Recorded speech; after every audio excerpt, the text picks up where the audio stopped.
বিশ্ব ব্ৰহ্মাণ্ডই আপোনাক সহায় কৰিব কেৱল মাত্ৰ এটা নাম জপ কৰক। বন্ধু বান্ধৱীসকল, এনে এটা নাম যাৰ মহিমা সমগ্ৰ স্বৰ্গৰ দেৱতাসকলে বুজি নাপায়, যাৰ মহিমা স্বয়ং ব্ৰহ্মাই বুজি নাপায়, যাৰ নাম হৃদয়ত শুদ্ধ মনে স্মৰণ কৰিলে সৰ্ব পাপ বিনষ্ট হৈ যায়, যাৰ নাম শুনিলে মহাকালে ৰাস্তা এৰি দিয়ে, সেই নামেই হৈছে ৰাম নাম। ৰাম নামৰ মহিমা বাল্মীকিয়ে বুজি পাইছিল, মহাদেৱে জপ কৰিছিল, নাৰদে প্ৰতিটো মুহূৰ্তত স্মৰণ কৰিছিল আৰু ভগৱান বিষ্ণুৱে বিশ্ব ব্ৰহ্মাণ্ডত ইয়াক স্থাপন কৰিছিল। হিন্দু শাস্ত্ৰই বাৰে বাৰে কৈছে, যেতিয়া মানুহ নিৰুপায় হয় তেতিয়া মানুহ পথভ্ৰষ্ট হয়, যেতিয়া মানুহে জীৱন অন্ধকাৰময় দেখে তেতিয়া একমাত্ৰ প্ৰকাশমান হৈ থাকে কেৱল ৰাম নামৰ মহিমাই।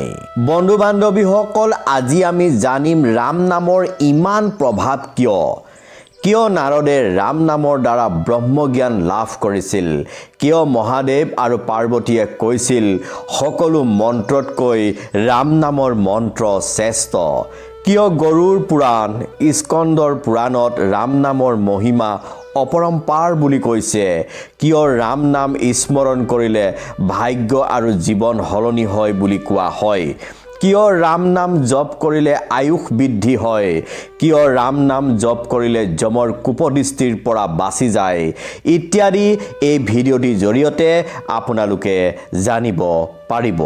বন্ধু বান্ধৱীসকল, যেতিয়া এই বিশ্ব ব্ৰহ্মাণ্ড সৃষ্টি হোৱা নাছিল তাৰ আগতেই ৰাম নামৰ ধ্বনি গুঞ্জৰিত হৈ আছিল। যেতিয়া ভগৱান বিষ্ণুৱে ব্ৰহ্মাক জগত সৃষ্টি কৰিবলৈ আদেশ দিছিল তেতিয়াই ব্ৰহ্মাই প্ৰথমে ৰাম নামৰ ধ্বনিক ধ্যান কৰিছিল। নাৰদে যেতিয়া ভ্ৰমি ফুৰিছিল আৰু ৰাম নামৰ মহিমা বুজি পাইছিল তেতিয়াই তেওঁৰ জীৱন সলনি হৈ দেৱতাসকলৰ গুৰু হৈ পৰিছিল।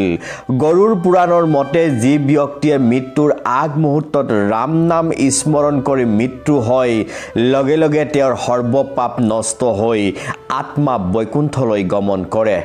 ৰাম নামে পাপ মৰিখন কৰে, ৰাম নামে বৈকুণ্ঠৰ দুৱাৰ মুকলি কৰি দিয়ে। ৰাম নাম হৃদয়ৰ পৰা স্মৰণ কৰিলে ভৌতিক সুখ যশস্যা লাভ কৰিব পাৰে। ৰাম নাম স্মৰণে হৃদয় নিৰ্মল আৰু পবিত্ৰ কৰি তোলে।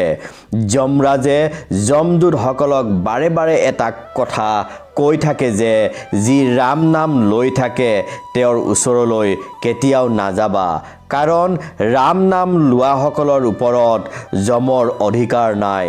স্বয়ং মহাদেৱে পাৰ্বতীক কৈছিল যে হে পাৰ্বতী, মই সহস্ৰ নামৰ পৰীক্ষা কৰিছিলোঁ কিন্তু ৰাম নামৰ অমৃত ক'তো মই বিচাৰি নাপালোঁ। তেতিয়াহ'লে বন্ধু বান্ধৱীসকল এবাৰ ভাবক ৰাম নামৰ মহিমা কিমান। স্বয়ং মহাপ্ৰভু হনুমানে ৰাম নাম কণ্ঠত স্থাপন কৰি 4 যুগ অতিবাহিত কৰি আছে। বন্ধু বান্ধৱীসকল, ৰাম নাম হ'ল চেতনাময় তৰংগ যি ভিতৰৰ পৰা মানুহক সলনি কৰি পেলায়, যেনে ৰত্নাকৰক বাল্মীকিলৈ সলনি কৰি পেলাইছিল, এজন ডাকু ডকাইতক সাধুলৈ সলনি কৰি পেলাইছিল। সেইকাৰণে যি ৰাম নাম স্মৰণ কৰে সেইজনক সমগ্ৰ বিশ্ব ব্ৰহ্মাণ্ডই সহায় কৰে। সমস্ত দেৱগণে আশীৰ্বাদ দিয়ে। ৰাম নাম স্মৰণ কৰা জনক স্বৰ্গ, মৰ্ত্য আৰু পাতালত থকা সমস্ত জীৱগণে প্ৰশংসা কৰে।